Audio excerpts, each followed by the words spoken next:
আমি এখন রয়েছি ইডেন গার্ডেন বক্স অফিসের ঠিক সামনে। আজকে 18 তারিখ, আজকে থেকে অফলাইন টিকিট দেওয়া শুরু হওয়ার কথা ছিল।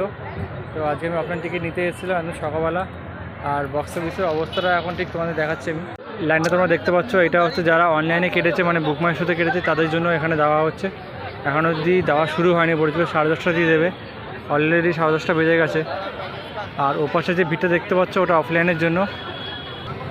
আর এই যে ভিড়টা তোমরা দেখতে পাচ্ছ এটা হচ্ছে অফলাইনের টিকিট, মানে ক্যাশে দেওয়া হচ্ছে। আর ওই যে লাইনটা দেখতে পাচ্ছ ওটা 3,500 টাকা টিকিটের লাইন। আর এটা হচ্ছে 5,000 টাকা টিকিটের লাইন। 900 টাকা বা 2,000 টাকা টিকিটের কোনো লাইন নেই, কোনো কাউন্টার নেই, কিচ্ছু নেই।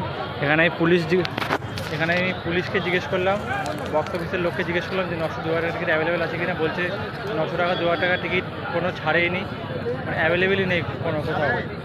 পুলিশও তাই বললো, বক্স অফিসের লাইট তাই বললো, এখানে করে অ্যাভেলেবেলই নেই 900-2,000 টাকার টিকিট। আদৌ পাওয়া যাবে কি না সেটার কোনো গ্যারেন্টি নেই। তো তোমরা সেই বুঝে সবাই এসো।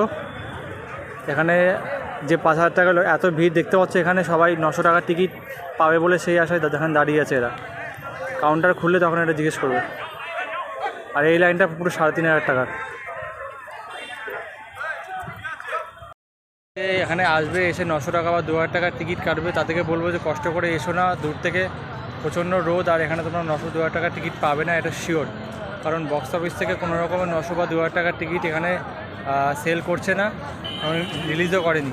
কাউন্টারের সামনে, কাউন্টারের ওপরে কিন্তু সব 3,000, 3,500, 5, 10, 15 এরকম টাঙিয়ে দিয়েছে ওরা। এছাড়া কোনো ওরা টিকিটই দিচ্ছে না।